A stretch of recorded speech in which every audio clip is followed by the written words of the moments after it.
Welcome to the show. We love speaking to cool people in the technology space. And this morning on the show, we're chatting drones.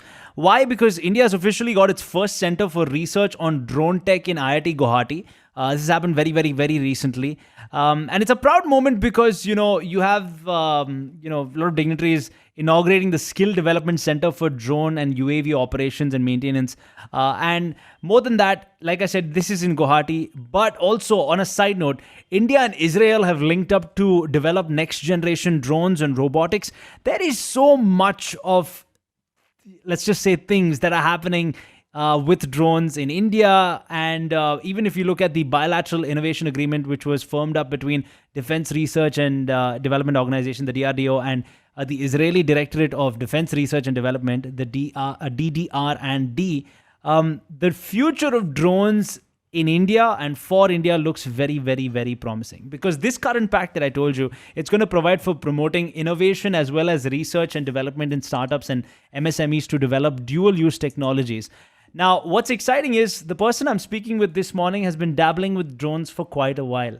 I love the abbreviation of his name, but I want to introduce you to Mughilan TR, who, when we first started this conversation, he's like, to make things easier, just call me MTR. And I was like, it can't get more Bangalore than that. Mughilan, how are you? All okay? I'm doing good. How are you? Okay. Very good. Thanks so much for joining us on the show. Really excited to chat with you because, of course, Skylark Drones, which you're the co-founder and CEO of, was founded all the way back in 2014. Now, all these developments that I just mentioned are very recent. Firstly, how in the hell did you think of doing work with drones all the way back in 2014 when that was a distant future for India? Okay, back then it didn't. I hoped it was not such a big distant future, to be candid. Right. I did think drones will be arriving much faster in the skies than what it has taken India to get there. Right. But having said that, I think we have actually dabbled with drones right from my college days, from RV College of Engineering. So it's Oh man, you're an RV boy. So basically, yeah. 3/4 of the time spent bunking classes and quarter of the time was attending classes, just for attendance sake. Yeah, more or less, you can say that. I was a mechanical engineer, so I had the fun of being a mech engineer of sorts. But yeah, we were participating in a lot of international competitions back then, right? From RV, right? So we had this team, we used to go to competitions, and that's where the desire to actually build a company actually started. Now, Skylark Drones, of course, you guys provide worksite intelligence to enable all these accurate business decision making, initiatives that need to be taken using drone data. And you've been building global drone ecosystems and core infrastructure for drones for a while. Tell me something, is this a very uncommon thing for a Bangalore startup to kind of have? Which is dabbling in drones and AI with drones and whatnot. Are you one of the few? In the software space, yes. So we are trying to become like Microsoft in the drone space. Right. That's basically our goal of sorts. So we want to build this software platform where multiple drones can, multiple drone hardware can basically plug in, and a lot of people can use our software per se to manage their drones and fly and analyze data what the drone collects and so on. Right. So we're building this entire Microsoft-like platform, like Windows and Office and things like that. Talk to me about why it's taken so long for India to kind of catch up on the drone race. Because like you said, 2014 is when you founded the company. We're in 2021, and there have been a lot of developments. Probably late 2019, late 2020 is when things really took off. For the longest time, flying a drone in India was, considered illegal almost in some ways. There were a lot of restrictions around it. So talk to me about that. So drones typically, right? Drones what have we achieved in the last decade? We have achieved drones from all over the world, being college, projects or small companies, to becoming an industry, right? That's what has been achieved of sorts, right? With rules, regulations, and so on. So drones have arrived, right? It has taken quite a bit because drones primarily had three problems associated as a tech. it had security problems, privacy problems, and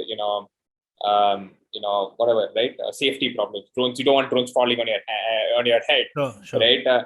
So that's the fundamental reason why drones are illegal for a long time. Those people around the world, countries are trying to figure out how to regulate these things, right?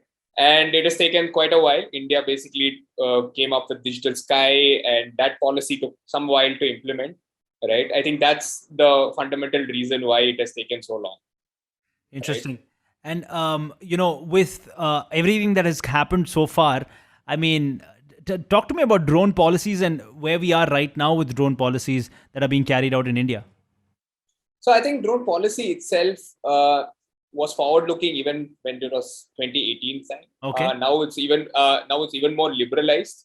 I would say to basically invite a lot more people to start using drones. For example, if you want to purchase a drone right now, which is less than 50 grams, you can just buy it and fly it in your house, right? Which is a very, very big step forward, right? So without any sort of licenses, nothing, you can just buy it on Amazon, right? So that's something very, very forward. And there are still some nitty-gritty details on which drones are certified, not certified for enterprises and logistics use cases, right? Where actually the commerce actually happens, right? So those things are going to take nitty-gritty details are getting ironed out right now, right? Like every single new technology, I think it'll take about a year before it all of these kind of the dust settles on the ground and large companies begin to start forming. Right. It's almost become imperative to have AI powered analytics and everything with regards to artificial intelligence integrated into any software in today's world, right? However, though, what are some of the hurdles you've faced in offering something like and I believe it's, correct me if I'm wrong here, your drone mission ops, right? That's the full flight solution that you guys give. But of course, you guys also have the software space of it. Is that separate? Which I think is Spectra, if I'm not mistaken. Correct. So developing something like that, it's almost like you have to have AI powered engines at the end of the day. And if you don't, you're going to fall way back, way behind in the race. Is that right? Partly because the point is, what does AI do? Right? It automatically tries to reduce, people in the back end actually doing the same amount of work, right? That's about it, right? You kind of reduce, you're trying to put intelligence into software itself rather than the human being, right? That's mostly what AI does, and that gives a lot of cost benefits. So a software which could be priced extremely high with AI can be actually priced very low, because the cost to build it, the cost of cost to even operate such things becomes extremely low, right? So you don't need experienced people doing the same thing. So that's Right. I think why AI is being embedded in almost everything. Like Right. Google itself is want to be an AI first company, right? For this reason. Right. And if I may ask you, with regards to, say, for example, this tenure of 2014 to now, I'm sure you had some mad stories involving drones that have happened to you guys, whether it's in the testing phase or whether it's taking the product to market or whatever. When I say that, what's the first story that comes to your mind that's happened with Skylark Drones? Oh, I mean, there's been so many stories, right? Right from how we landed our first enterprise customer to about sitting. Me and my co-founder started out in a garage, and our actual first customer back then was the Indian Army of sorts, right? So they just heard about us in some news, right? And we actually went, and there was a contingent, and we actually went to and we wanted to. And back then we used to sold the drone along with the software, right? So, and we basically went very far in the night somewhere in Hennur region to fly the drone to show him, because we didn't want to show him to our, we are working out of our garage per se, right? That just lose credibility on the spot, right? So we never invited the guy to our so-called garage / office. We only used to work in the field, right? We used to say, okay, the drone's flying, it can do ABC, the software is great, right? That's mostly been our customer interaction for the longest time. And we basically No, we worked out of Starbucks for about a year Oh wow, you're because kidding me. Which one in yeah, so Bengaluru? Indiranagar. Okay, interesting. So basically, we worked on a Starbucks for a year because one of the key things, and we couldn't afford the coffee, so so we used to go out, eat food, come back to Starbucks, and sit in Starbucks because one thing we realized was all the who's who have meetings in Starbucks, and it's never a problem to actually invite people into Starbucks for a meeting, Right, right, right, right? right, right. Right. So early days was always the craziest stories, right? Mughilan, I'm Um, surprised you didn't say let's just have meetings in MTR. I I mean, that would have been way cooler, man. Just saying.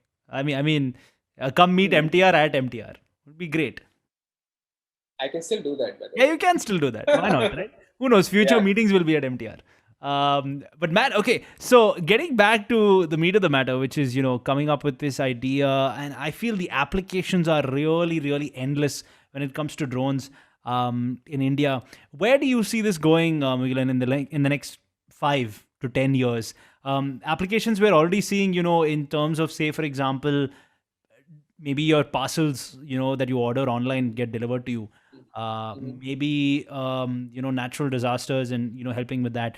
I also got in touch recently with a very cool guy from Chennai, who runs the drone division there, I think in Anna University, and he told me about how drones were helping disinfect the canals in Chennai, and then also about with COVID-19, disinfecting a lot of different places as well. So where do you see it going in 5 to 10 years?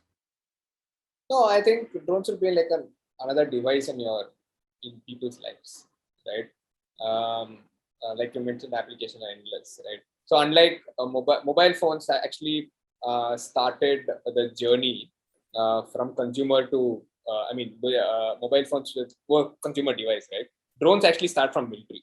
Now it's an enterprise stage, right? In enterprise itself, there are so many enterprises which you're gonna touch, right? For example, you can think about anything and you can think of a drone use case there, right? So literally, suppose you want to install a solar panel on your rooftop.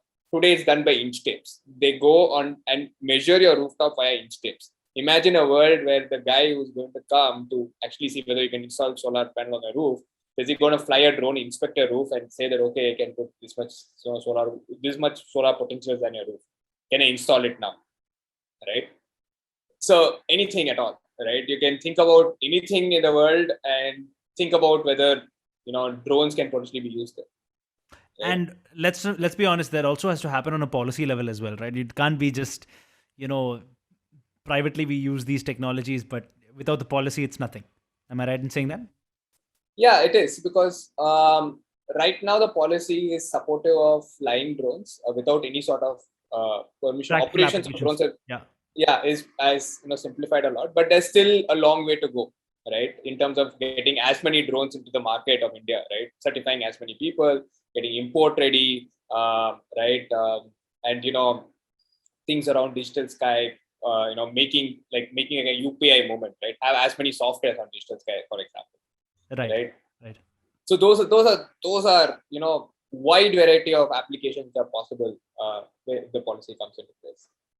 What I find very cool is that you guys have found it all the way back in 2014. For those people who haven't checked them out, Skylark Drones, they provide worksite intelligence to enable accurate business decision making using drone data. And their two key products are Drone Mission Ops and Spectra.